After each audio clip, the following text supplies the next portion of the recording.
Após a leitura, iremos fazer a nossa prece inicial.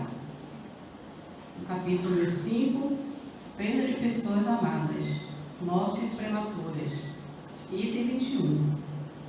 Quando a morte ceifa na vossa família, arrebatando sem restrições os mais moços antes dos velhos, costumais dizer: Deus não é justo, pois sacrifica um que está forte e tem grande futuro e conserva os que já viveram longos anos cheios de decepções, pois leva os que são úteis e deixa os que para nada mais servem, pois despedaça o coração de uma mãe, privando da inocente criatura que era toda a sua alegria.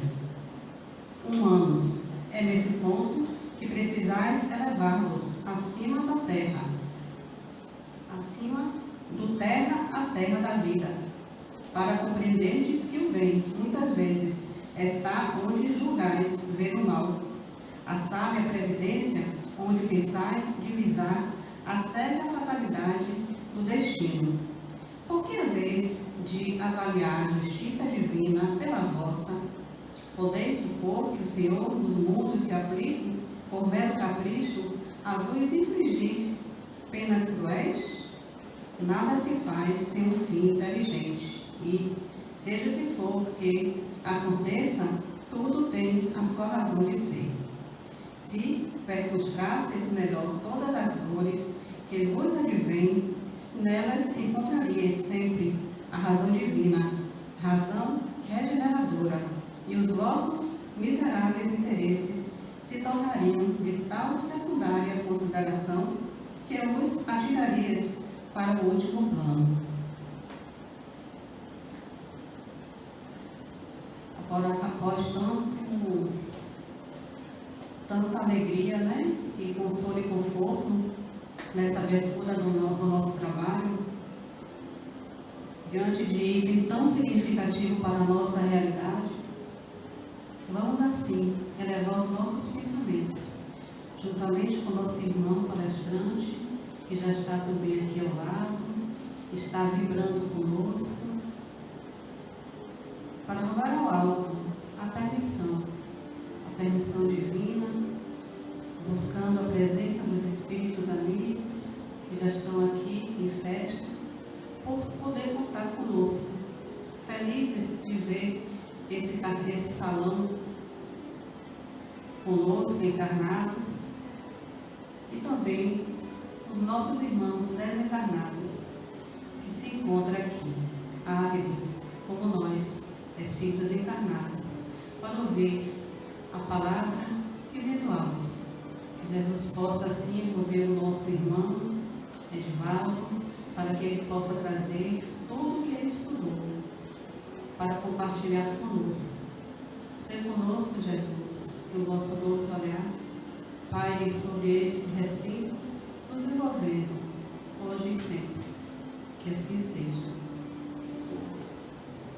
Vamos então passar a palavra para o nosso querido irmão Edivaldo, para que ele inicie a sua exaltação.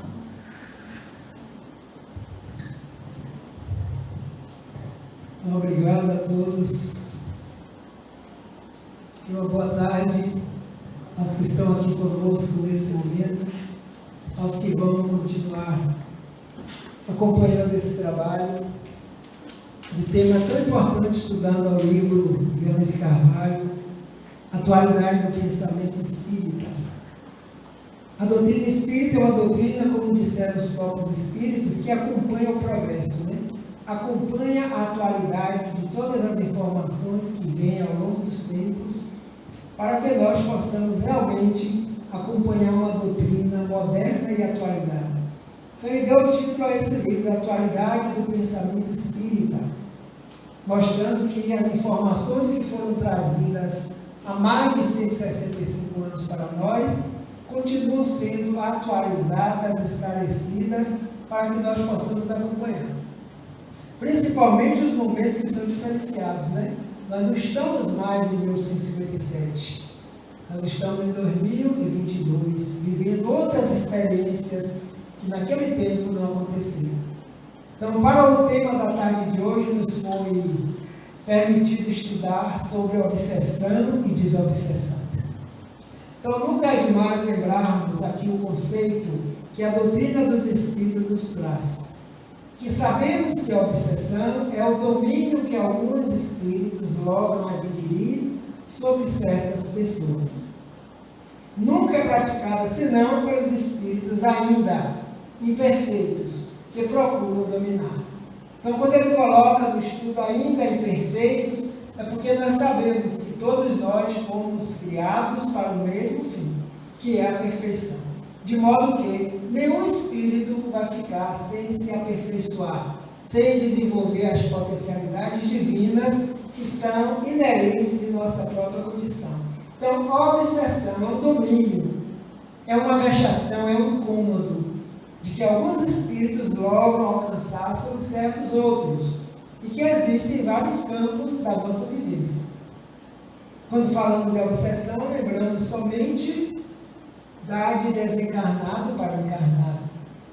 Mas ela acontece também em outros níveis, em outros planos, como de nós para conosco também encarnados, como de nós para os desencarnados também, entre os próprios desencarnados. Então, esse importuno, esse domínio, ele é próprio ainda de espíritos que se encontram em estados não evoluídos ainda.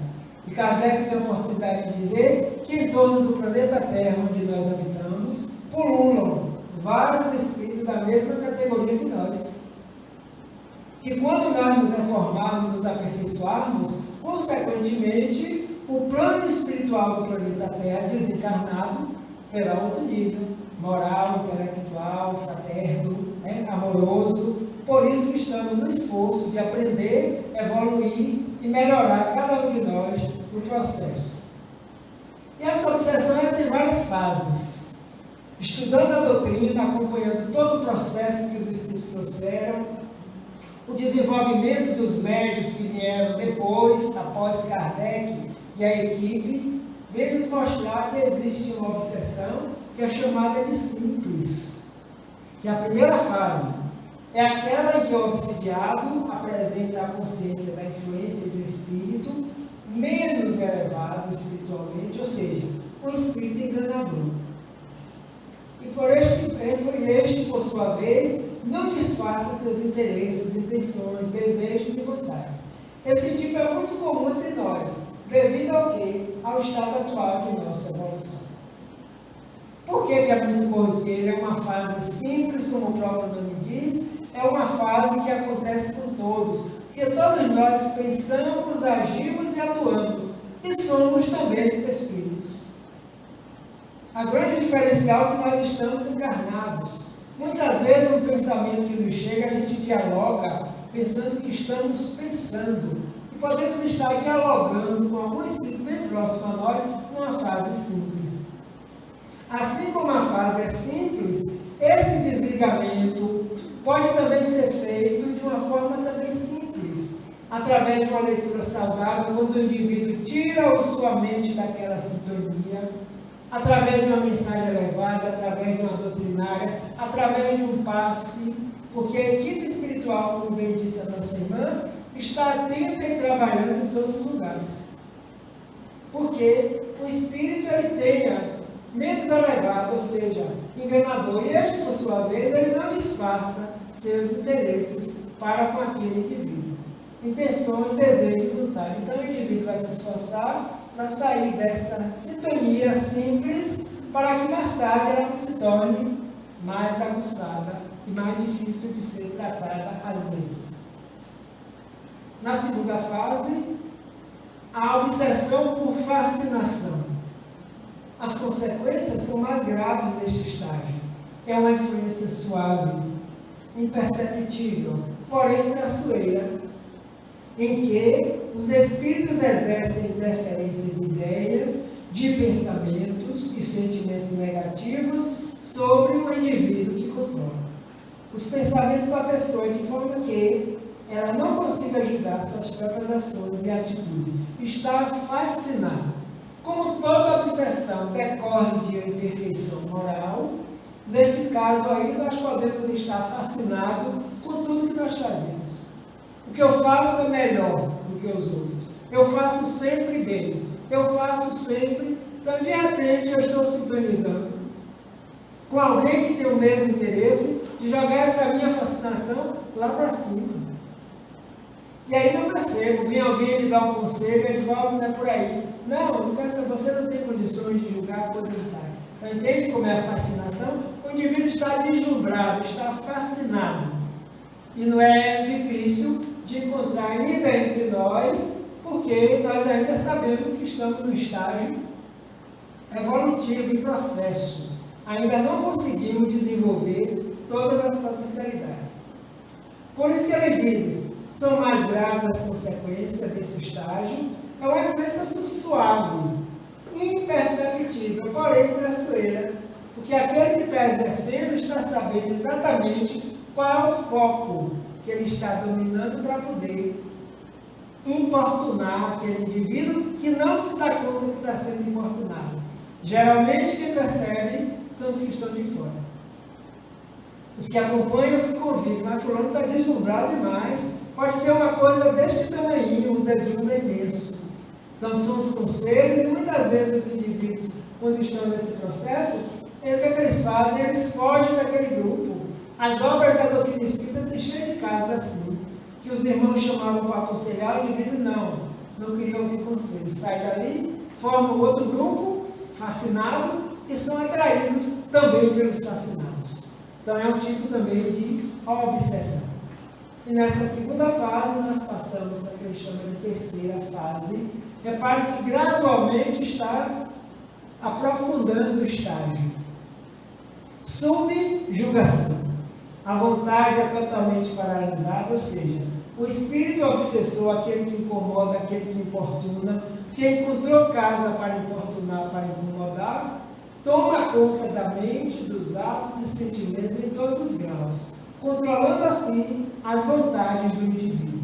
A subjugação poderá ser dividida em corpórea e moral.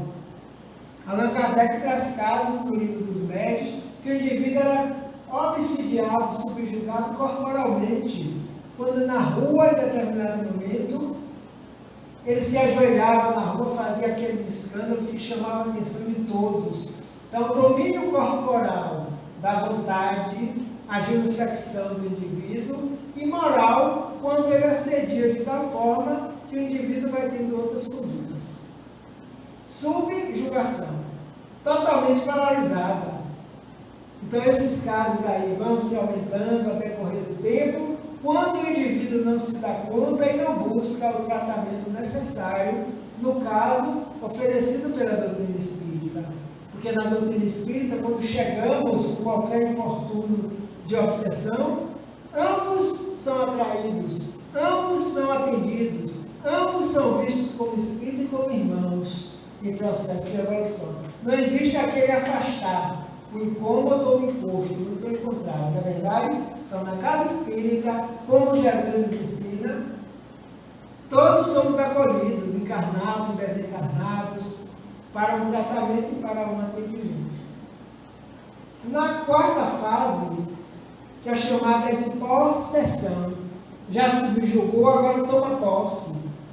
Então ocorre a imitação do espírito obsessor a determinada pessoa, dominando-a, tanto de forma física quanto moral. Aí o domínio já é total.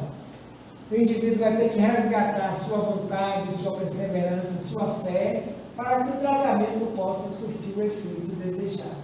Enquanto que o espírito obsessor atua exteriormente na subjugação, foi o caso anterior, neste caso ele substitui, entre aspas, podemos assim dizer, o espírito do encarnado. Porque a vontade está mínima. A vontade agora é quem atua de fora para dentro. E o outro é comandado como se fosse um robô. Nesse caso aqui, nós lembramos de um caso do pai, vocês também lembram, que o pai procurou Jesus e disse: Mestre, tem piedade e misericórdia do meu filho, porque eu já o apresentei aos seus discípulos e eles não puderam curar. E Jesus diz: onde está a criança? Trazei-me aqui. E eles trazem um garoto que o pai, completamente aterrorizado pelo estado, os espíritos fazem dele o que quer. Joga no fogo, joga na água, joga por terra, porque ele já não tem mais vontade, ele é totalmente dominado. E Jesus diz: trazei-me aqui. Eu apresentei aos vossos discípulos e eles não puderam curar. E Jesus diz: ó raça incrédula e depravada, até quando estarei convosco? E ele se aproxima e doa o que tem de melhor, que é o amor. Trazei-me aqui a criança. E nós sabemos que Jesus era acompanhado por uma pleia de espíritos outros evoluídos, que encaminhavam esses desvirtuados para os planos espirituais para receber o tratamento adequado. E a criança volta ao seu estado normal, envolvida em fluidos amorosos desse espírito, que é o nosso governador espiritual, e devolve ao pai. E o pai sai em júbilo, retorna para casa com alegria, para que seu filho se alimentasse, tomasse um banho, porque saiu desse estado. Mais tarde, em casa de Simão Pedro, como era hábito, eles perguntam: mestre, realmente aquele pai nos apresentou o filho, mas nós não conseguimos, por quê? Aí ele diz o quê? Porque faltou fé. Quando tiveres fé do tamanho de um grão de mostarda, poderei dizer a esse monte: passa daqui para lá, e o monte passará. E hoje a doutrina vem nos explicar que os montes são os obstáculos que nós encontramos no nosso caminho, são as obsessões, as intervenções do plano espiritual, que nós podemos também, com fé, buscar o auxílio necessário para resolvermos a questão. Então, um grande exemplo Jesus deixa para nós como trabalhar um processo desobsessivo. Então, trazendo esses tipos para nós lembrarmos como se opera, que o irmão Viana de Carvalho trabalha no texto que nos foi confiado essa tarde, justamente sobre obsessão e desobsessão. Como acontece, o que é, e depois que tratamento utilizar, visando os conhecimentos doutrinários do Espiritismo. Verdade? Então, nós vamos prosseguindo aqui. As obsessões estão relacionadas à imperfeição moral. Para combatê-la, é preciso que se lhe interponha uma causa moral, fortalecendo a alma da mesma forma que se fortifica o corpo para prevenir o das enfermidades. Nós já sabemos que é uma questão de sintonia, uma questão de identidade, de gostos e de interesses. Então, como nós pensamos continuadamente, alguém já nos disse que um passarinho pode pousar em nossa cabeça, só não pode fazer ninho. Porque quando ele pousa, a gente faz show, né? E ele não vai ficar para sempre. Se fizer ninho, vai ter que colocar os ovos, vai ter que procriar, vai ter que incubar, até os filhotes nascerem, demora mais. Então, pensamentos negativos, pensamentos de infortúnio, desejos outros, então, a imperfeição moral. Por isso que no nosso nível nós estamos em expiações e provas, e vários espíritos que também estão em expiações e provas encontram perfeitamente sintonia em nós. E aí vem a doutrina nos auxiliar na prece, na boa leitura, no passe, na água frutificada, nos pensamentos elevados, né? Que a maioria das doutrinas nos incentiva a fazer. Então ele diz: para combater é preciso o quê? Que lhe interponha uma outra causa.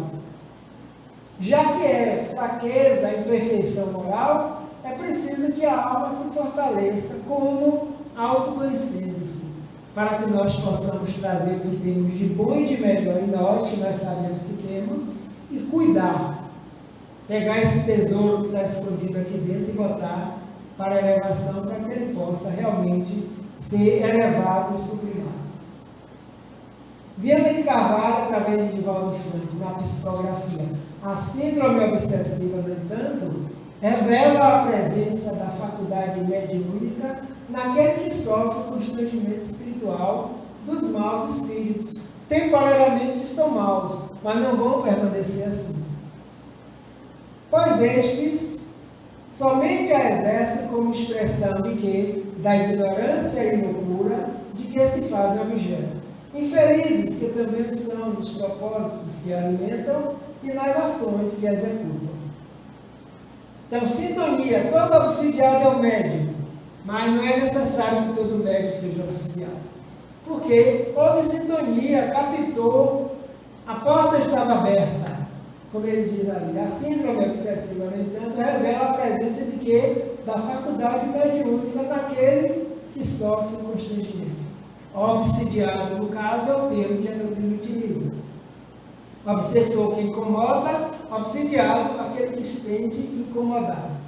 Então, essa faculdade mediúnica que o próprio Kardec diz que todos somos médiuns, porque somos seres espirituais em experiências humanas, nunca saímos do plano espiritual de onde viemos, porque adentramos a ele pelo sutil pensamento. E a depender da nossa vivência aqui no plano dos encarnados, nós também podemos fazer contato com o desencarnado. Ignorância é loucura de que faz objeto. Infelizes, que também o são, nos propósitos que alimentam. Então, todos nós, Emmanuel nos diz, já fomos ou seremos obsessores. Então, hoje, pelo menos, a gente está ficando atento para não incomodar mais, né? Mas quem sabe, no passado, em outro momento, que estamos em processo, não somos ainda perfeitos. Só os perfeitos, lógico, não vão mais regredir a esse estado que já passou. E a desobsessão? Aí foi a obsessão. E a obsessão, de que se trata?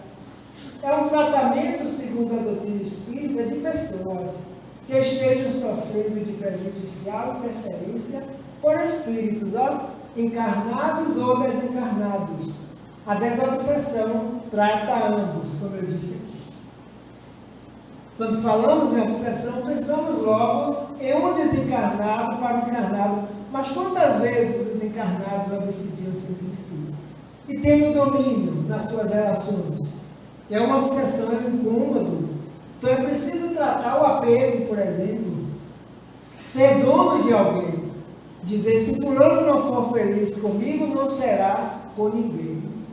Como é que pode? Nós não somos donos uns dos outros. Nós não somos donos das coisas materiais que nós utilizamos para evoluir. Tudo provém de Deus, o Criador e mantenedor da vida, quanto mais as criaturas. Mas quantos infortúnios existem por aí? De encarnados e desencarnados. Então, nesse processo, a desobsessão, não obsessão, tratamento da obsessão, medicamento da obsessão. A doutrina espírita oferece um manancial de bênçãos para que esse tratamento seja executado com muita prudência. E a desobsessão, como eu disse, trata ambos. Não existe aquele que vai ficar afastado do processo e vamos somente cuidar de outro. Não, todos. Porque todos nós estamos, na verdade, em processo de desobsessão diariamente. Nas atividades que buscamos fazer para equilíbrio, para harmonia, é um banho de luz que nós estamos tendo para melhorarmos as nossas condições espirituais. Então, lá nessa obra, a entrevista que é feita com o Espírito Viana de Carvalho, e ele dá algumas respostas para vários temas. E esse tema da tarde, obsessão e desobsessão, na pergunta 209, perguntaram a ele o seguinte: a simples ligação do espírito perturbado, chamado obsessor, com o médium, sem qualquer diálogo doutrinário, poderia constituir recurso para habilitá-lo ao esclarecimento oportuno no mundo espiritual? E ele responde: o fenômeno da comunicação de um espírito em estado de perturbação, e não somente daquele que se caracteriza como perseguidor, sempre resulta em bênçãos. Para quem? Para o comunicante, que experimenta uma forma de repetição da morte física, graças aos fluidos animais de que é portador o médium, que o atende, facultando-lhe experimentar a ocorrência perturbadora que ficara bloqueada no seu inconsciente. Em outras palavras, toda comunicação é benéfica, é terapêutica, porque naquele momento o ser começa a se expressar através da energia do médium encarnado, que é o meio, é o transporte, é o instrumento, ao qual permite que ele se manifeste. Então, seja um estado de perturbação, não somente daquele que se caracteriza como perseguidor, porque muitas vezes o indivíduo está em estado de perturbação e não está perseguindo ninguém, é o próprio estado dele. Então, quando ele tem a oportunidade, em uma reunião mediúnica, aproximar-se daquele núcleo de encarnados que estão ali com o objetivo do bem, ele já se beneficia. E muitas vezes comunica-se ou não, porque segundo alguns, o que tem de espíritos desequilibrados não tem médico que dê conta na Terra. Mas os benfeitores espirituais têm recursos outros que levam até eles. Quando um ouve uma orientação espiritual daquele que é o dirigente da reunião, beneficia milhares.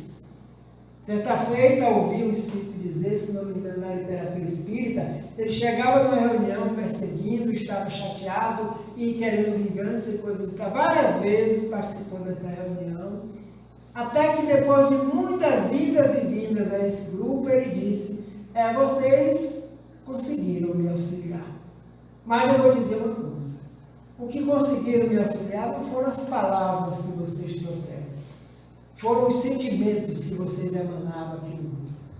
Porque quanto a sentimento, não tem quem recue, né? Principalmente quando é sentimento do bem. A vontade de ajudar, a fraternidade, a harmonia no grupo, a prece. O indivíduo chega, é como um doente que chega no hospital e é tratado bem desde a portaria até os médicos. Então ele vai se sentindo bem ao longo dos tempos. Então ele diz que esse fenômeno sempre será benéfico, porque o comunicante ele experimenta uma forma de repetição da morte física que ele vivenciou. Por quê? Porque ele está atrelado a um corpo material idêntico ao que ele utilizava. E aquilo ali vai ser como um cataplasma de refinação das energias que ele traz, que o médium está auxiliando ele a se depurar. Então, por isso que ele disse, era sempre, graças aos fluidos animais, quem é portador desse fluido? O médium, nós os encarnados. Por isso que quando estamos em ambientes espirituais, nós estamos também fornecendo elementos materiais, para que a equipe espiritual possa atender a todos, a encarnados e desencarnados. Os desencarnados podem estar no meio conosco e muitas vezes estão distantes em outros locais. Mas os fluidos animalizados nossos de encarnados são conduzidos para o tratamento perispiritual desses indivíduos. Os operários, trabalhadores da Seara do Cristo, jamais perdem a oportunidade de beneficiar. O que ele diz mais?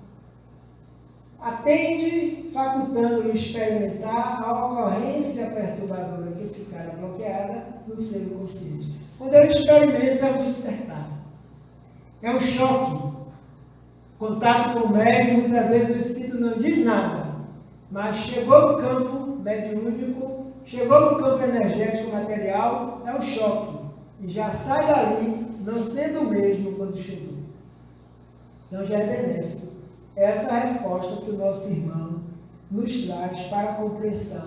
Se a simples ligação do espírito desencarnado com o médium, mente a mente, no campo vibratório, sintonia a sintonia, se beneficia, sem qualquer diálogo doutrinário.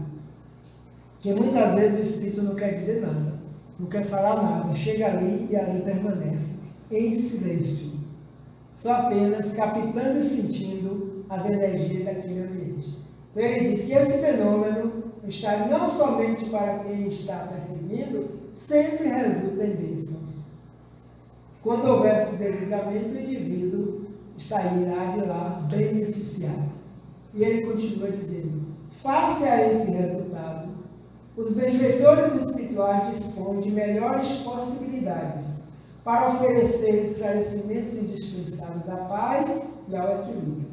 Ideal, no entanto, é que, havendo a comunicação, a mesma se transforme em oportuna psicoterapia, mediante a doutrinação e as orientações sábias à entidade necessitada, que se beneficia como despertar, conforme o tormento no qual se encontre em curso. Que a oportunidade seja buscada, porque com esse resultado desse contato, Nós sabemos que médium algum está a sós, tem seu mentor espiritual, seu diretor da sua faculdade mediúnica, acompanhando o processo. Então, justamente, eles vão aproveitar possibilidades para oferecer esclarecimentos. E esses esclarecimentos visam o quê? A paz e o equilíbrio daquele ser que está sem paz, está desequilibrado. É um oportuno, é um campo, para que naquele momento o indivíduo possa se libertar. Me vem aqui à mente um caso que eu ouvi lá no Instituto Kardecista há muito tempo. Em um curso de doutrinação, a equipe do Caminho da Redenção estava conosco naquela época, e o companheiro trazia um exemplo de uma obsessão de um espírito que se manifesta na reunião mediúnica, queixando-se que estava perseguindo alguém, porque esse alguém lhe devia uma soma muito grande. Tempos passados. Mas a mente do espírito estava justamente lá no tempo passado. Por isso que a comunicação se faz necessária para que ele venha para o tempo presente.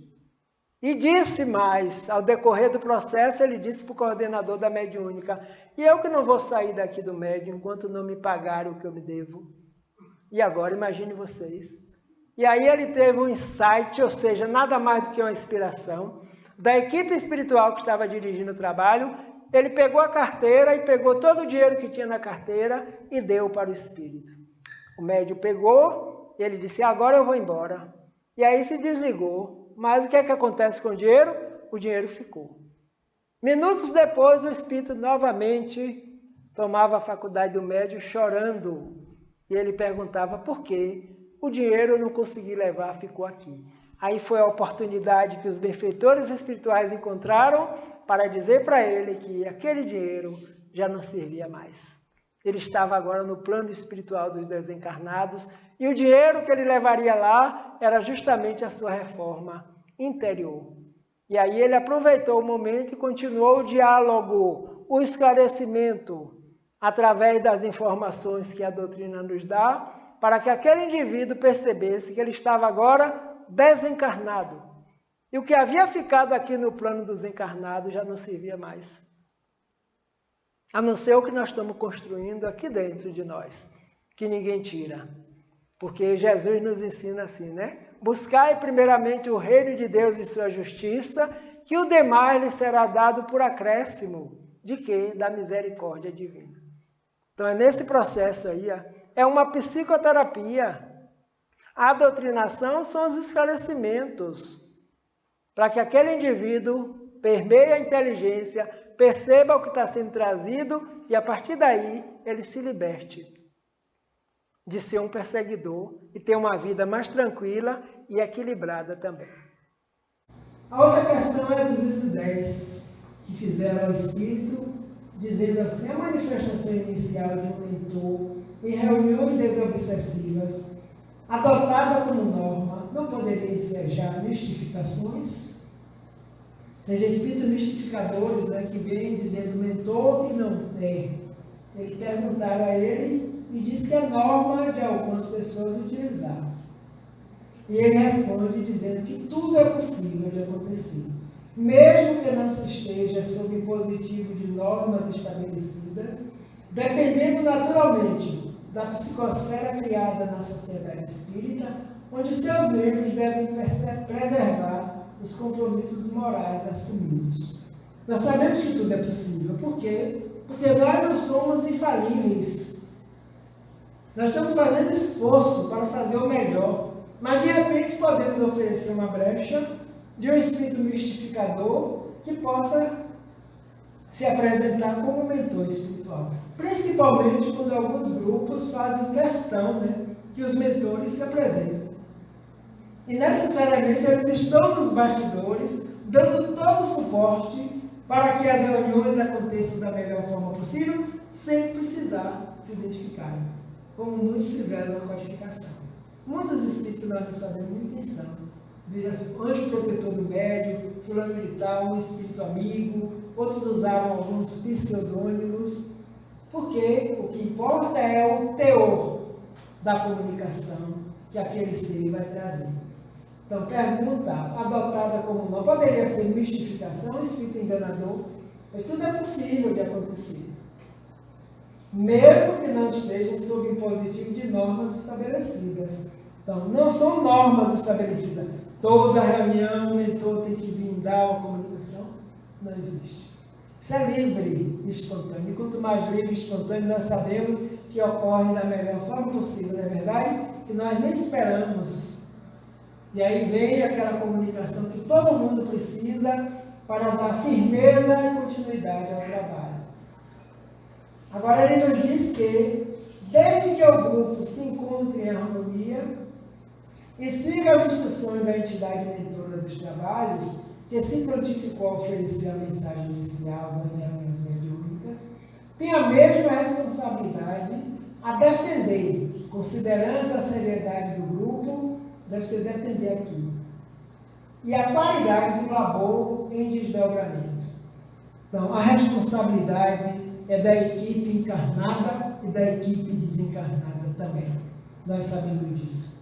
Que os espíritos operam, mas de acordo com o que encontram em nós. Por isso que nós estamos fazendo de tudo para cada dia sermos melhores do que nós próprios. Assim mesmo pode ocorrer desequilíbrio, para tanto, os membros devem estar vigilantes, liberando-se de qualquer tentativa de fé cega, cujos resultados danosos são muito conhecidos, não se descurando de observar as comunicações que devem passar pelo crivo da razão. E quando algo não estiver de acordo com a doutrina espírita, deve ser discutido e analisado profundamente. Chamou a atenção para a fé cega, aquela fé que acredita em tudo sem examinar. E não foi assim que Kardec fez. Kardec teve o cuidado de perguntar a mesma pergunta várias vezes em vários locais, porque ele queria ter um controle maior da equipe espiritual que estava atendendo ao trabalho, e eles disseram que não era somente em Paris, não era somente um espírito, mas vários que estavam em toda parte. Então, esse critério, esse crivo, a gente acompanha conosco, né, nas leituras. Durante esse momento da pandemia 2020, vocês também devem ter vivenciado isso. Quantas mensagens no WhatsApp de espíritos que vieram dali, vieram daqui, vieram de acolá, nós não conhecíamos nem o médium nem o espírito. E na maioria delas, mensagens de terror, de medo. Qual é o espírito elevado que vai divulgar mensagem desse nível? Mesmo recebi várias, vocês também devem ter recebido, para poder dar uma orientação. Edivaldo, veja essa mensagem, chegou de fulano de tarde, eu já tinha recebido, mas não tinha dito não, mas as pessoas insistiram tanto, que eu aí analisei e dei o retorno. Aí tenham paciência, porque nesse nível que aí está, depois cessou. 2021 chegou, 2020 também, as mensagens sumiram e nós estamos aqui. Usando o que? O crivo da razão, que a doutrina nos leva a isso. Não é porque é um desencarnado que vai estar falando a verdade, nós sabemos disso. Quem são os desencarnados de hoje? Somos nós amanhã. Vamos levar o conhecimento que a gente tem. E a doutrina deixa isso muito bem claro. Então, os grupos, eles chamam a atenção da questão da vigilância que precisa ter. Os membros devem estar vigilantes. Isso não está isento de um mentor do trabalho se manifestar, trazer sua comunicação, sua orientação, mas cabe aos encarnados fazerem análise no final dos trabalhos, né? Geralmente acontece uma vez no mês, vamos analisar nossa reunião, os médicos se colocaram, os doutrinadores, os passistas, para ver se estão progredindo perfeitamente tranquilos. Os mentores também estão presentes. Quando faltar um ponto que não foi abordado, com certeza, futuramente eles vão trazer. A outra questão é essa aqui. Será desaconselhável a presença do obsidiado em reunião de tratamento específico? No caso de desobsessão, sobretudo, quando seu caso estiver em apreciação, seja o obsidiado precisa estar presente na reunião mediúnica, incontestavelmente, para que se realize o tratamento das obsessões, não se torna condição essencial a presença do paciente. Essa deve ser evitada em razão do seu próprio estado de desequilíbrio psíquico e emocional. senão ele vai sair pior. Eu já vi pessoas descer as escadas correndo de uma instituição que os chamaram para participar do trabalho. Não deve de maneira alguma, porque de repente ele pode ouvir algo que está mais desequilibrado ainda do que ele, daquele espírito que é o perseguidor ou não, ao invés de ajudar, vai piorar. Então, de maneira alguma, os desencarnados são trabalhados no plano espiritual pela equipe dos desencarnados, junto com os encarnados, sem precisar que o paciente esteja presente. E aí ele vai esclarecer o porquê. A comunicação do perseguidor é sempre muito constrangedora e poderá provocar no enfermo uma soma de sofrimento e preocupação desnecessária. Ademais, por astúcia, o comunicante poderá ameaçar o doente, produzindo nele depressão, receio ou sugestioná-lo de forma que os vínculos prossigam, estabelecendo mais fácil a identificação entre ambos. É justamente isso que o Espírito está esperando, que haja uma sintonia maior. Então, a doutrina não nos recomenda que nós coloquemos pacientes junto com os médicos. Os médicos atendem em local próprio, se prepararam para isso. Mas os pacientes não fazem parte do material que é oferecido para ele ser tratado. Então, no caso do desencarnado, ele também está doente, o perseguidor. E o paciente encarnado também está desarmonizado por causa dessa sintonia. Então, na sala de cirurgia, cada coisa no seu lugar. O paciente aqui no campo doutrinário, participando da reunião doutrinária, do passe, do evangelho. E o paciente outro sendo atendido lá nos bastidores, na reunião mediúnica. Outro caso que eu li na literatura espírita da mulher que perdeu o marido no acidente, ela entrou no hospital pavorosa: doutor, por favor, não deixe meu marido morrer.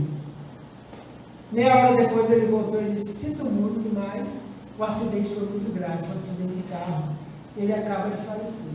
Ela entrou em completo desequilíbrio em todo esse processo, até havia um momento do sepultamento, voltou para casa, um ano depois ela continuava desarmonizada. Estado de nervos horríveis. E aí levaram para o hospital, para atendimento médico. O médico disse: a senhora ficou impressionada com a morte do seu marido, precisa tirar umas férias, precisa passear, precisa vir. Fez tudo isso. O desequilíbrio continuou. Até que alguém resolveu levar o seu espírita. Chegando lá, ela ficou na palestra doutrinária, o nome foi levado para a reunião mediúnica, e lá na reunião mediúnica o marido se comunicava e dizia: a única pessoa que me ouve é minha esposa. Eu me aproximo dos outros, ninguém me vê, ninguém me sente, mas ela é a única, eu estou com ela desde o momento em que não tinha interesse em fazer o mal, mas estava, porque estava atrelada. E o tempo passa, ele sendo atendido na mediúnica, ela na doutrinária, na mediúnica, na doutrinária. Depois ela virou para os trabalhadores: o que é que vocês fizeram comigo? Que mágica foi essa? Eu estou bem, eu estou ótima. E eles disseram: não foi mágica, é assim que Jesus nos ensina. O tratamento espiritual é o evangelho. E lá na mediúnica ele dizia: agora sim, meus amigos, eu consegui perceber o que aconteceu comigo. Agora eu vou seguir com a equipe que está me convidando para o hospital, no plano espiritual. Porque desde o momento do acidente eu não sabia o que tinha sido acontecido comigo. Então, cada paciente é atendido no seu lugar adequado. Encarnados, aqui no meio dos encarnados, os desencarnados são atendidos em outra parte do hospital, recebendo esclarecimento. Então, jamais a comunicação pode piorar o estado do paciente. Onde se encontra o paciente, os recursos de ajuda poderão ser direcionados à distância. Então, nós já ouvimos falar em tratamento desobsessivo à distância. O indivíduo não está em condições de ir ao centro e alguém se encarrega dessa distância. O ideal será que o necessitado venha à primeira parte da reunião, a fim de participar dos estudos preparatórios, recebendo passes e sendo retirado depois, quando se for iniciar a experiência prática. A de terapia como desencarnados, retornando ao lar, onde deverá ficar em preces, se tiver possibilidade de fazê-las, ou no outro cômodo da instituição em atitude de concentração, mas no mesmo ambiente jamais. O tratamento pode não surtir efeito, porque primeiro ele vai ficar impressionado, e essa impressão vai imantá-lo cada vez mais àquele que o está obsidiando. Isso é claro para nós, né? E assim que deve ser, realmente. Recursos desobsessivos no centro espírita: a prece, o passe, a água magnetizada, a explanação do Evangelho à luz da doutrina e irradiações mentais, atendimento fraterno pelo diálogo, apoio desobsessivo das reuniões mediúnicas, a prática da caridade, o estudo doutrinário espírita e o Evangelho do lar. Não duvides do poder da prece, dizem todos os espíritos, porque a prece nos liga com o Criador, nos liga com a equipe espiritual mentora de nós próprios, com nossos anjos da guarda e com os mentores da casa onde nós estivermos sendo tratados, ou aquele que nós direcionamos. Então essa prece é um veículo. O passe faz parte do tratamento, porque é uma troca de fluidos energéticos que faz bem, tira-se os fluidos que fazem mal, oriundos do próprio paciente doente e do espírito que o incomoda. A água magnetizada, a abençoada água, que nós colocamos aqui e que os benfeitores colocam o medicamento que nós precisamos. Que nós precisamos sempre para nos fortalecermos, né? Então, a explanação do Evangelho à luz da doutrina espírita e irradiação mental. Isso aqui é um medicamento fundamental das nossas vidas. O Evangelho na visão do Espiritismo, que clareia a mente, nos liga com outra sintonia, e nesse sintonizar superior, nós tiramos o vínculo com aquele que é o espírito que está doente e precisando de ajuda também. E quando nós nos ajudamos nesse ponto aqui, ele também está recebendo esses benefícios, embora não perceba e nem saiba. Porque quando se aproxima, recebe outro tipo de pensamento, aliado ao tratamento nas reuniões mediúnicas ao qual está vinculado. Atendimento fraterno pelo diálogo. Quando o indivíduo chega nessa situação, existe o atendimento fraterno na casa, que vai conversar com a pessoa para saber o que se trata e encaminhá-lo para o devido tratamento que a casa oferece. O apoio dessa desobsessão está justamente nas reuniões mediúnicas, onde ele não precisa fazer parte, de maneira alguma. A prática da caridade é incentivada, que os Espíritos dizem que fora da caridade não há salvação de nós mesmos, porque nós precisamos melhorar em nós próprios, quando nós colocamos em prática a tendência mesmo é melhorar. O estudo doutrinário espírita é um aconselhamento. Você não precisa se tornar espírita porque está em tratamento desobsessivo. Mas conheça a doutrina, dá uma lida no Evangelho, no Livro dos Espíritos, vê se ajuda a elevar as tuas vibrações. E aí o indivíduo é quem vai decidir.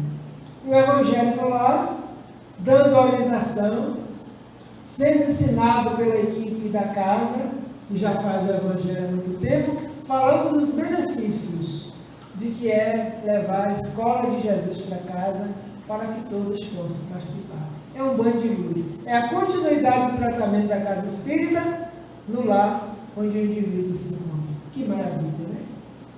E aí, bênçãos são nós, aqueles que já fazemos é que bem sabem os benefícios do Evangelho no lar, a disciplina que precisamos ter, o esforço e a dedicação, e depois todos são beneficiados. Como diz Joana de Anjos, até os moradores da rua onde nós residimos, porque são caravanas de espíritos que vão atender a toda a comunidade.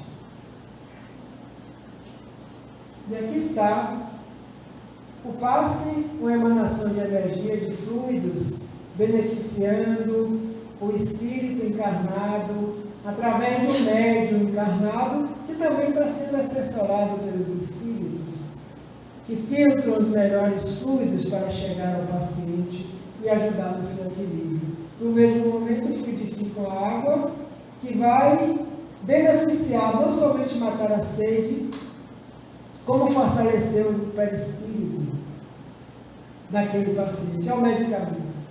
O esforço que ele está fazendo, e o culto do Evangelho no lar, quando ele se instala, ele bate a porta pedindo licença para participar também conosco. Como diz Joana de Anjos, o culto do Evangelho no lar é Jesus no lar, beneficiando a todos, pernoitando conosco, permitindo que aqueles fluidos nos alimentem para a vida eterna.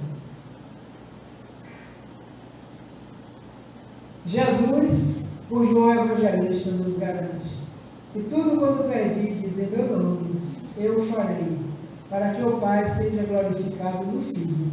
Se pedirdes alguma coisa em meu nome, eu o farei. João 14, 13 e 14. Então ele nos disse que quando desejarmos, quando pedirmos, peçamos com fé, porque ele atende para que o Pai seja glorificado através do Filho, que é o nosso mentor espiritual aqui na terra, né? O nosso amigo incondicional, que é esse irmão Jesus de Nazaré. Então, muita paz a todos, que Jesus nos abençoe, nos fortaleça e ampare a todos os necessitados desse tratamento para a vida.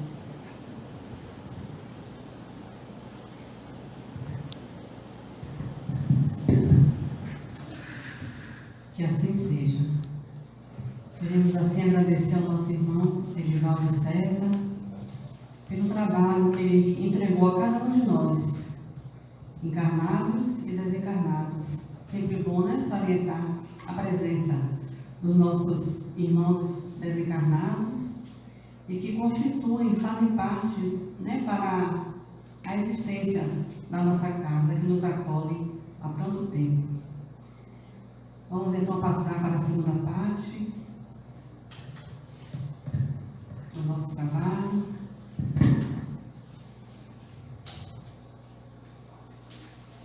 Que é o passe coletivo, fazendo a nossa vibração. Os passistas possam se posicionar.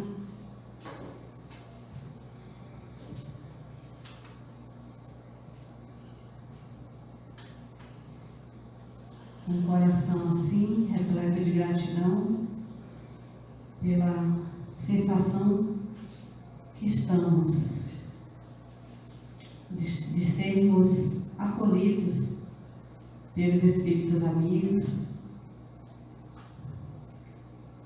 que fazem parte desta casa, pelo nosso Coronel Santa Rita e outros irmãos que na sua época uniram forças para materializar esta casa, o núcleo espírita da Polícia Militar.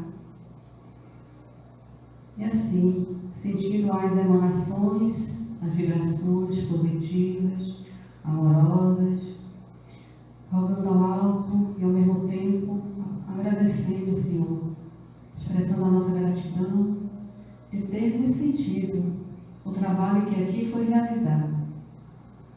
A partir do trabalho do nosso expositor, Edivaldo César, que foi nos orientando, fazendo com que conseguíssemos nos afastar um pouco daquelas preocupações, das aflições que fazem parte da nossa rotina e conseguimos, a partir desse movimento, facilitar o trabalho dos espíritos amigos que atuaram em nosso corpo físico, mental, emocional e espiritual. E assim, como gratidão, que possamos todos nós, que estamos aqui nos dois planos, vibrarmos para que essa luz, essa faísca de luz, possa circular nos hospitais, envolver os leitos dos nossos irmãos que estão internados, sendo direcionados para as delegacias penitenciárias, para os nossos irmãos detentos, indo assim também beneficiar os nossos irmãos moradores de rua, que estão também com as suas questões, com as suas preocupações, com tanto sofrimento, com a questão da fome, do desdém que se depara com os transeuntes, mas que possamos unir nossas forças para que essa luz envolva todos esses irmãos que encontram-se passando por dificuldades. Que os lares também sejam visitados por essa luz, que possamos também vibrar pelos nossos irmãos que estão desencarnados, os que estão passando por aflições, os que estão inconscientes, os que estão nesse momento fazendo a passagem.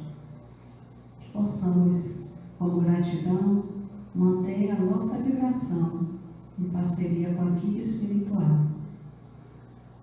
Lembrando assim do nosso olhar do Mestre, que deixou um legado de exemplo para cada um de nós, nos dizendo que no mundo teríamos aflições, mas que tivéssemos ânimo, pois Ele venceu o mundo. Que possamos também ser envolvidos pelo doce olhar de Maria Santíssima, e assim fecharmos o trabalho de hoje, rodando ao alto, que permaneça com cada um de nós e que possamos retornar a esta casa no próximo sábado, onde daremos prosseguimento e com a graça de Deus e a nossa vontade também de estarmos aqui em mais um sábado doutrinário. Se conosco, Jesus, agora e sempre. Que assim seja.